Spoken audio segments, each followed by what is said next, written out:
오늘의 설교 제목은 룻을 향한 하나님의 계획 17번째입니다. 본문은 룻기서 2장 20절에서 21절입니다. 다 같이 본문을 읽겠습니다. 나오미가 자기 며느리에게 이르되 그가 여호와로부터 복받기를 원하노라. 그가 살아있는 자와 죽은 자에게 은혜 베풀기를 그치지 아니하도다 하고 나오미가 또 그에게 이르되 그 사람은 우리와 가까우니 우리 기업을 물을 자 중에 하나이니라 하니라. 모압 여인 룻이 이르되 그가 내게 또 이르기를 내 추수를 다 마치기까지 너는 내 소년들에게 가까이 있으라 하더이다 하니. 2장 20절입니다. 와토메르 노미 레칼라타우 바룩 후 라이흐와 아셰르 로 아자브 하스토 에트 하하임 웨 에트 함메팀 와토메르 라흐 노미 카로브 라누 하이시 미고 알레누 후. 여호와의 복이 2장 20절입니다. 그가 여호와로부터 복받기를 원하노라. 바르크 후 라이흐와 룻에게 은혜를 베푼 자가 구체적으로 누구인지를 알지 못했을 때는 너를 돌아본 자에게 복이 있기를 원하노라. 19절. 이런 일반적인 축복의 기원을 한 나오미가 이제 그 사람이 누구인지 구체적으로 알고 나서는 이스라엘의 하나님 복의 근원이신 여호와와 관련하여 축복의 기원을 하고 있습니다. 복받기를 원하노라로 번역된 이 바루크는요, 축복받은이라는 의미를 가진 동사 이 바라크의 수동태 분사형이에요. 그에게로 번역된 이 후는 영어로 히예요. 그라는 의미의 주격 인칭 대명사예요. 여호와의로 번역된 라이흐와는 소유격 전치사 레와 예흐와 여호와가 결합된 형태죠. 아도나이라고 그러죠. 발음할 때는. 따라서 본문을 다시 번역을 하면 그가 여호와로부터 복을 받는다가 돼요. 즉 한글 개역 성경은 나오미의 기원으로 본문을 번역했지만 원어 성경상에는 보아스는 당연히 여호와께 복을 받는 사람이라는 것으로 표현이 되어 있어요. 이를 통해 가난하고 소외된 자를 돌아본 보아스를 하나님께서 반드시 기억하시고 이런 이들에게는 그에 따른 축복을 내려주신다는 사실이 단정적으로 언급되고 있음을 알 수 있어요. 하나님으로부터 내려오는 복은 누가 빈다고 해서 내려오고 빌지 않는다고 해서 내려오지 않는 그런 성질의 것이 아니에요. 하나님으로부터 복을 받을 만한 일을 해서 그 자격이 갖추어진 사람은 누가 축복하지 않아도 복을 받게 돼 있는 거예요. 2장 20절입니다. 그가 살아있는 자와 죽은 자에게 은혜 베풀기를 그치지 아니하도다. 로 아자브 하스토 에트 하하임 웨 에트 함메팀. 본문에서 살아있는 자와 죽은 자에 해당하는 원어는 모두 정관사 영어로 더죠. 정관사와 함께 복수형으로 쓰였어요. 따라서 하임은 그 생존한 자들이라는 뜻이고요. 함메팀은 그 사망한 자들이에요. 그 사망한 자들. 그리고 그 생존한 자들은 룻과 나오미를 지칭하고요. 그 사망한 자들은 엘리멜렉과 그의 두 아들인 말론과 기륜을 지칭을 해요. 그리고 본문에서 은혜 베푼 자가 여호와인지 보아스인지에 대해 논란이 있어요. 왜냐하면 본문을 이끄는 관계사 아쉐르, 영어로는 대트예요. 아쉐르 바로 앞에 쓰여가지고 본문의 한정을 받고 있는 것처럼 보이는 단어는 뭐예요? 선행사라고 그러죠. 영어로. 그건 보아스, 후가 아닌 여호와예요. 라이흐와이기 때문에 그래요. 하지만 문맥상으로는 보아스로 보는 게 자연스러워요. 본문에서 생존한 자와 사망한 자에게 은혜, 헤세드를 베풀었다는 것은 두 가지 측면에서 생각해 볼 수 있어요. 먼저 현재 룻과 나오미에게 은혜를 베푸는 것은 이들에게 불행만 남기고 죽은 엘리멜렉과 그의 아들들에게 은혜를 베푼 것과 마찬가지라는 의미로 이해하는 거예요. 그리고 또 다른 하나는 과거 보아스가 엘리멜렉에게 은혜를 베푼 적이 있는데 지금도 그때와 마찬가지로 은혜를 베풀고 있다는 의미로도 이해할 수 있다는 거죠. 어떤 입장을 취하든지 당시 나오미는 보아스의 친절에 대해 매우 감격하고 있다는 것만은 분명한 사실이에요. 2장 20절입니다. 그 사람은 우리 기업을 물을 자 중에 하나이니라. 하이시 미고 알레누 후. 기업 물을 자는 이 원어로 꼬엘이에요. 꼬엘은 동사 깔에서 파생된 분사예요. 명사적 의미를 갖게 된 단어인데요. 깔 동사의 의미는 도로 사다, 구속하다 이런 도로 사다, 리딤, 속전을 주고 구제하다, 세이브, 보복하다 이런 뜻이에요. 구약에서는 이 꼬엘이요, 물론 친족의 죽음에 대하여 살인자를 찾아 죽이는 피해 보수자라는 의미로도 쓰였지만 본문과 관련해서는 두 가지 측면을 고려할 수 있어요. 그 가운데 한 가지는 법률적인 의미로서 구속자를 말해요. 이때는 정당한 대가를 지불하고 남에게 팔린 땅을 되찾거나 노예로 팔린 사람을 도로 사가지고 자유를 주는 사람을 말해요. 다른 하나는 일반적으로 하나님께 대하여 자주 사용되는데요. 지불의 개념 없이 당신의 백성을 위하여 자비를 베푸시는 하나님의 행동을 말해요. 이때는 자기의 백성, 친족을 모든 악, 불의, 궁핍, 질병 등에서 구원하는 분이라는 의미예요. 나오미가 보아스를 꼬엘로 말했을 때는 원래 자기의 소유였던 토지를 다시 찾아줄 수 있는 의무와 권리가 있는 사람이라는 의미였을 거예요. 그러나 이미 보아스는 자신의 밭에서 룻에게 이삭을 죽도록 했을 뿐만 아니라 순수하게 이삭 죽기만으로 얻을 수 있는 곡식의 양보다 훨씬 더 많은 양의 곡식을 얻게 함으로써 룻과 나오미의 생계를 도와줬던 거죠.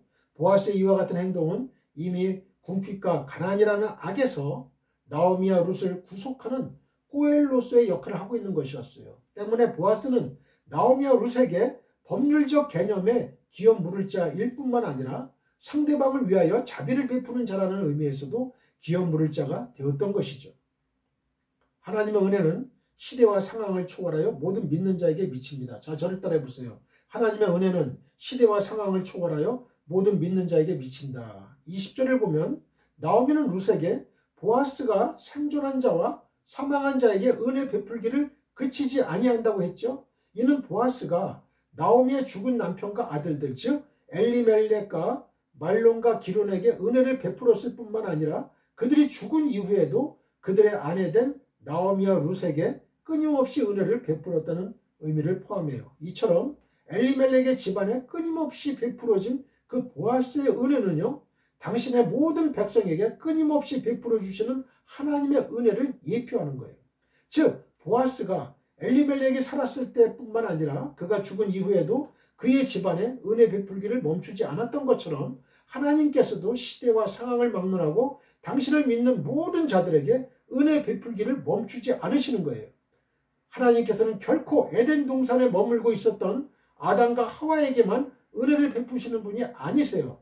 온 세상에 제약이 간영해서 그 세상을 멸하시기로 작정하셨을 때에도 또 애굽에서 이끌어낸 그 이스라엘 백성들이 당신을 배반함으로 그들을 멸망시키시기로 작정하셨을 때에도, 그리고 당신이 가나안 땅에 심으신 이스라엘 백성들이 당신을 배반하고 우상숭배를 비롯한 갖은 악행을 저지름으로 그들을 아수르와 바벨론에 의해 멸망시키실 때에도 결코 노아와 여호수아 그리고 갈렙 등과 같이 진정한 당신의 믿음의 백성들에게는 그 은혜 베푸시기를 멈추지 않으셨던 거예요.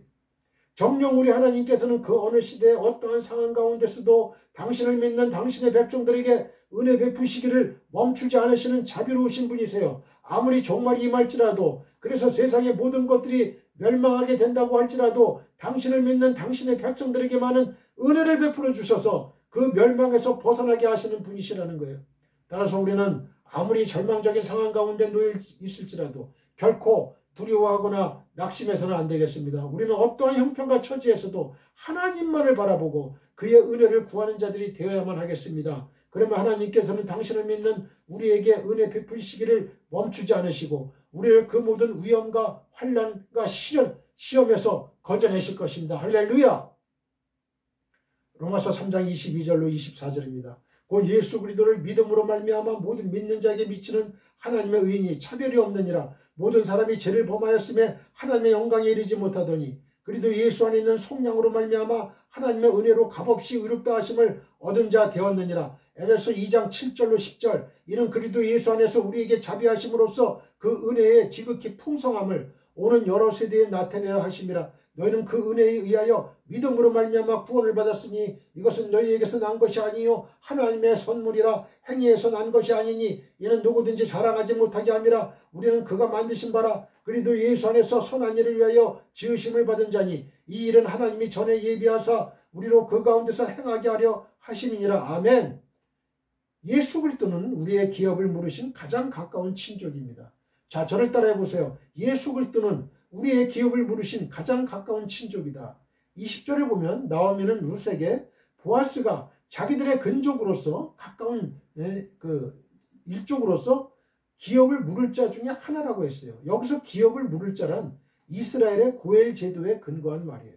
즉 이스라엘 백성들에게는 가장 가까운 근족이 가까운 친척이 고엘 곧 기업을 물을 자가 되어 그 근족이 잃어버린 땅을 도로 찾아주고요. 부당한 피해를 당할 경우에 그 근족을 위해서 복수할 뿐만 아니라 심지어 그 친족의 미망인과 결혼해서 대를 이어줘야 될 의무가 있었어요. 근데 그 보아스가 바로 그 나오미와 룻의 기업 물을 자 중에 하나였던 것이죠. 4장 4절. 사실 이스라엘의 이와 같은 고엘 제도는 친히 우리의 고엘이 되셔서 죄로 인하여 우리가 잃어버렸던 하나님 앞에서의 모든 권리를 되찾아 주신 그리스도 예수 그리스도의 사역을 예표합니다. 즉 인간의 몸을 입고 이 땅에 오심으로써 우리의 고엘이 되신 예수 그리스도께서는 이 고엘 제도가 예표하는 대로 죄인된 우리를 대신하여 십자가의 형벌을 받으셨을 뿐만 아니라 이 십자가의 죽음과 부활을 통하여 우리의 원수된 사탄을 결정적으로 패퇴시킴으로써 우리의 원수를 갚아주셨죠. 누가복음 10장 18절. 또 예수 그리스도께서는 그 십자가의 피값으로 우리의 잃어버린 영원한 기업 곧 천국을 다시 찾아주셨고 우리를 당신의 신부로 맞아주셨습니다. 마태복음 9장 15절. 그렇습니다. 예수 그리스도께서는 우리의 고엘 곧 우리의 기업을 물을 자가 되어주셨어요. 만약 예수 그리스도가 아니었다면 우리는 사탄의 권세 아래서 신음하다가 마침내는 이 세상과 함께 멸망하게 되었고 그리고 영원한 지옥으로 떨어지게 되었을 거예요. 그러므로 우리는 언제나 친히 우리의 고엘이 되셔서 우리를 이 멸망의 세상에서 건지시고 우리의 영원한 기업 곧 천국을 우리에게 찾아주신 예수 그리스도께 감사하며 더욱 예수 그리스도를 가까이 하기에 힘써야 하겠습니다. 결코 그를 떠나지 말고 오직 그의 신부로서 그의 곁에서 그와 동행하는 삶을 살아야만 하겠습니다. 바로 이것이 우리의 근족으로서 우리를 위해 엄청난 희생을 마다하지 않으신 예수 그리스도께 가져야 할 우리의 마땅한 태도인 것이죠. 갈라디아 3장 13절 14절입니다. 그리스도께서 우리를 위하여 저주를 받은 바 되사 율법의 저주에서 우리를 속량하셨으니 기록된 바 나무에 달린 자마다 저주 아래 있는 자라 하였음이라. 이는 그리스도 예수 안에서 아브라함의 복이 이방인에게 미치게 하고 또 우리로 하여금 믿음으로 말미암아 성령의 약속을 받게 하려 함이라. 성령의 약속을 받게 하는 건 뭐예요? 우리의 믿음으로 말미암아. 히브리서 9장 11절로 15절입니다. 그리스도께서는 장래 좋은 일에 대제사장으로 오사 손으로 짓지 아니한 것 곧 이 창조에 속하지 아니한 더 크고 온전한 장막으로 말미암아 염소와 송아지 필요하지 아니하고 오직 자기의 피로 영원한 속죄를 이루사 단번에 성소에 들어가셨느니라. 염소와 홍소의 피와 및 암송아지의 죄를 부정한 자에게 뿌려 그 육체를 정결하게 하여 거룩하게 하거든. 하물며 영원하신 성령으로 말미암아 흠없는 자기를 하나님께 드린 그리스도의 피가 어찌 너희 양심을 죽은 행실에서 깨끗하게 하고 살아계신 하나님을 섬기게 하지 못하겠느냐. 이로 말미암아 그는 새 언약의 중보자시니 이는 첫 언약 때에 범한 죄에서 속량하려고 주구사 부르심을 입은 자로 하여금 영원한 기업의 약속을 얻게 하려 하심이라. 아멘. 우리는 은혜 베푼 자를 기억하고 잊지 말아야 됩니다. 자, 저를 따라해 보세요. 우리는 은혜 베푼 자를 기억하고 잊지 말아야 된다. 20절을 보면 나오면은 그가 여호와로부터 복받기를 원하노라고 하고 룻과 자신에게 은혜를 베푼 보아스를 위해 복을 빌었어요. 이는 나오미가 룻과 자신에게 은혜를 베푼 보아스에게 진심으로 감사하고 있음을 나타내는 거죠. 즉 나오미는 보아스가 은혜를 베푼 의도를 곡해하거나 그 은혜를 가볍게 여겨가지고 그냥 지나쳐버리지 않았어요. 오직 진실한 마음으로 감사하고 그가 잘되기를 간절히 원했던 거죠. 이처럼 은혜를 입은 자는 그 입은 은혜를 기억하고요. 그 은혜의 진심으로 감사할 줄 알아야만 됩니다. 그것은 은혜를 입은 자의 마땅한 도리예요. 은혜를 입고도 그 은혜를 속히 잊어버리고 그 은혜에 감사할 줄 모른다면 그는 배은망덕한 자요. 또 은혜를 받을 자격이 없는 자라고 할 것이죠. 생각해 보세요. 우리가 누군가에게 은혜를 베풀었는데 그가 그 은혜를 속히 잊어버리고 감사할 줄 모른다면 오히려 그 은혜를 원수로 갚는다면 그런 자에게 더 이상의 은혜를 베풀 마음이 생기겠어요? 결코 그렇지 않죠. 오히려 분노해서 다시는 그런 자와 상종하지 않으려고 할 거예요.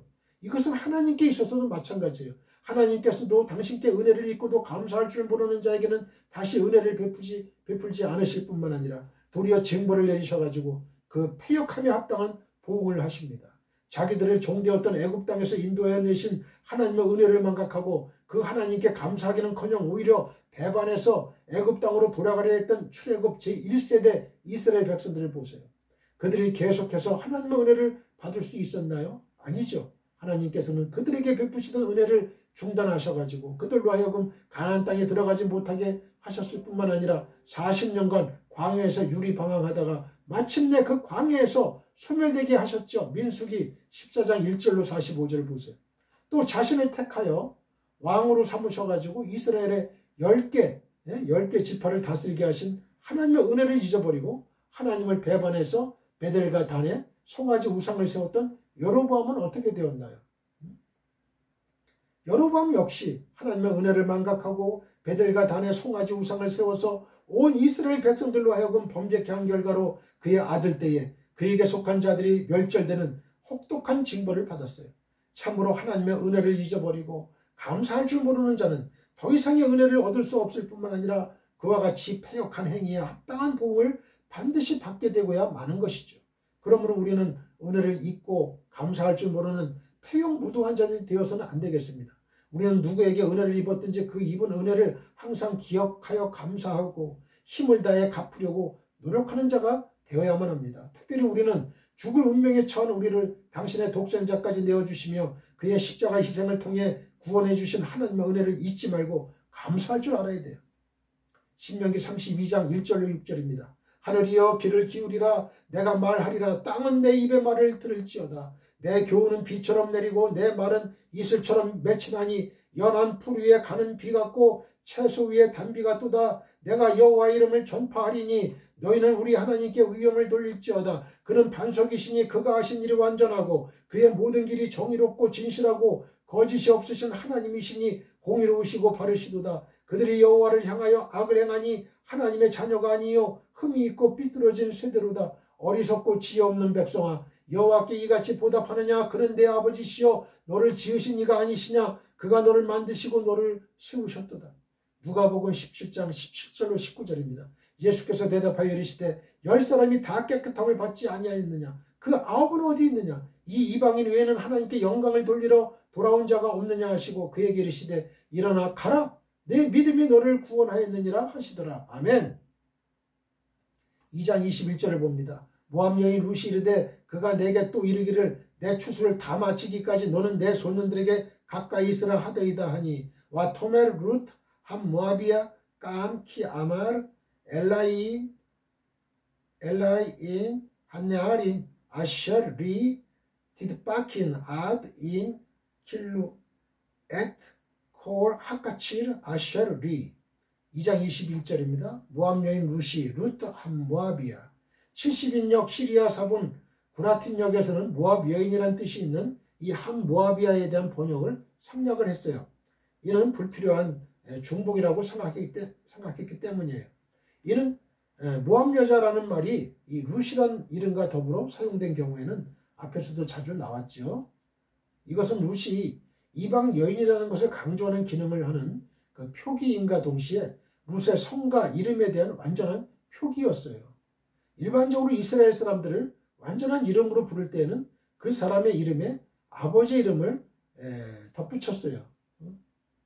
그러나 이스라엘에 사는 영구 거주 이방인들은 그들의 나라나 고향 지역의 이름을 붙여서 성 대신 사용했죠. 그 예로 이방인이었던 햇사람 우리야, 사무엘하 11장 3절에 햇사람 우리야 이렇게 얘기를 하죠.